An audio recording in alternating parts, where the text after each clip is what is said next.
Hey Lifetree, Pastor Dan here with your daily tree minutes of encouragement for you. And today I just want to share a short passage from Luke chapter 21. Jesus says, he says, watch out. Don't let your hearts be dulled by the worries of this life. And there's just something about that phrase "dulled" that jumps out at me. I've got a saw here. This is an old, like vintage saw. This is amazing. This thing it was Anna's grandfather's saw, and it's absolutely fantastic. It's still incredibly sharp. He was diligent to make sure that all his tools stayed sharp, and it could do some damage. I know they got some new school stuff, but this thing still works. And just thinking about that, Jesus says, don't watch out and don't let your hearts be dulled.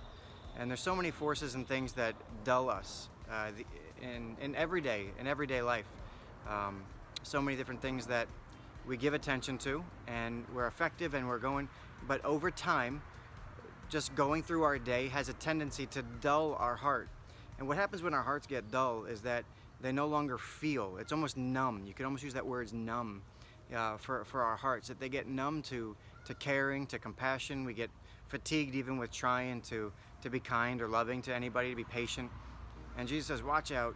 Don't let your heart be dulled or numbed. And in particular, he singles out worry. He says worry is one of those things, not just the fatigue of doing good and being, but worry in itself, he says, dulls your heart. It takes the teeth here of your saw, right? And it dulls them, which makes you ineffective, which makes the tool ineffective. And what he's saying here is worry makes you ineffective. And so it's a challenge to all of us today. If there's things right now, so many things out of our control, worry is trying to control that which you can't control. God's got it. He's good. Keep your heart soft, keep your heart open. And that's how we keep our heart sharp, is by not allowing that worry to dull us. And so I just want to encourage you today. If you're worrying about something, let it go. It's only going to dull you and not help you in any way. The way to stay sharp, the way to stay on point, is to allow God, to trust God and put your faith in God that He's got it and He's going to work it all out. Faith is always the antidote to worry. And so I just want to encourage you with that today.